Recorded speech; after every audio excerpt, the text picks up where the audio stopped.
On a une bonne nouvelle avec une start-up qui lève 150 millions d'euros aujourd'hui. Elle s'appelle PowerDot et elle contribue, alors c'est un combat du moment, à installer à toute vitesse, vous savez, des bornes de recharge pour véhicules électriques pour développer évidemment l'essor du véhicule électrique. Mathieu Dichand est avec nous pour en parler. Bonjour Mathieu, bienvenue, directeur France et Belux de PowerDot.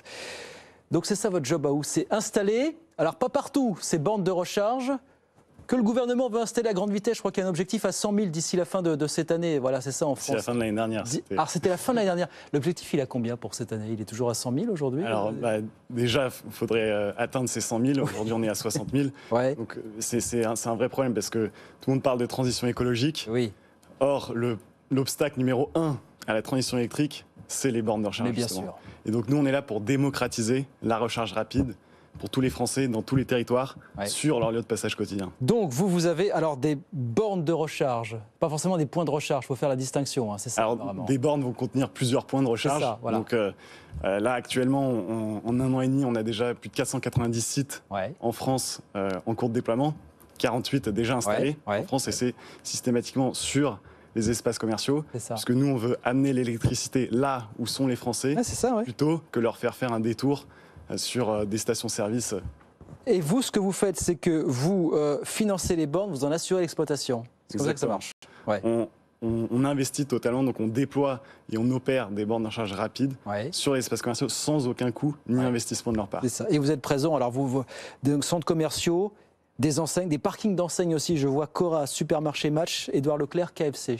Voilà, on équipe des supermarchés comme les franchisés Super U, on équipe des restaurants comme les franchisés KFC, on équipe des centres commerciaux et des retail parks comme ceux d'Immocom Partners ou du groupe Strauss. Et donc là, aujourd'hui, on a levé 150 millions d'euros auprès d'Antin pour... Qu'on ne présente plus un des plus gros fonds d'infrastructure au monde, évidemment. Exactement, 22 milliards d'actifs sous gestion. Et donc, ils viennent soutenir notre hypercroissance.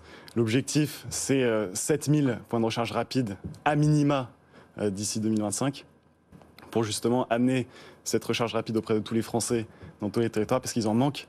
On n'a que 8% de recharge rapide en France, alors que l'Allemagne en a 16%, le Portugal 18%. Alors 8%, ça veut dire rapporté à quoi 8% ça veut dire par rapport au nombre de bornes de recharge publiques en France. Donc le réseau actuel en France, il a 3 fléaux. Il est sous-développé, il n'est pas adapté au temps de passage et il est mal entretenu. Donc nous, on vient répondre à chacun de ces 3 points. Alors attendez, on l'a fait dans l'ordre. Vous avez dit donc sous-développé, ça vous nous avez expliqué. Voilà. Ensuite, vous avez dit... Donc sous-développé, il y a 5,5 points de charge tous les 100 km en France, alors qu'en Allemagne, ils sont à 4 fois plus. Voilà. Pas adapté au temps de passage, il n'y a pas assez de recharge rapide, alors que nous, on vient permettre aux utilisateurs de se recharger le temps de faire leurs courses.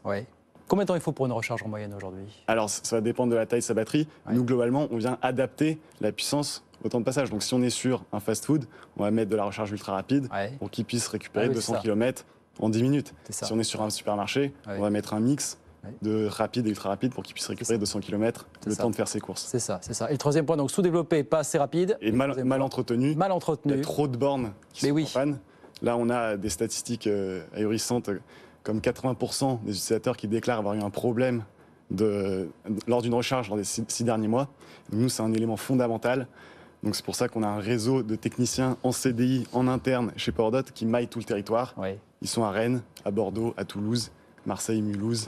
Oui, parce qu'on rappelle, vous assurez aussi l'exploitation de ces bornes, en l'occurrence. Exactement. Il faut s'assurer en permanence que chaque borne, quand j'ai la chance de trouver une borne et vous dites qu'il n'y en a pas assez, qu'elle marche tant qu'à faire. C'est ça, effectivement, le gros défi. Exactement. On fait tout de bout en bout. Et comme on est investisseur, on se doit qu'elle fonctionne. Et donc, nos intérêts, ceux de l'utilisateur et ceux de l'hébergeur, de l'espace commercial, sont tous alignés. Vous êtes présent sur 6 marchés aujourd'hui, on le rappelle, en Europe. Exactement. La France étant le premier marché. La France est le premier marché. On est présent également en Belgique, au Luxembourg, au Portugal, où on est le 2e plus gros réseau. En Espagne et en Pologne.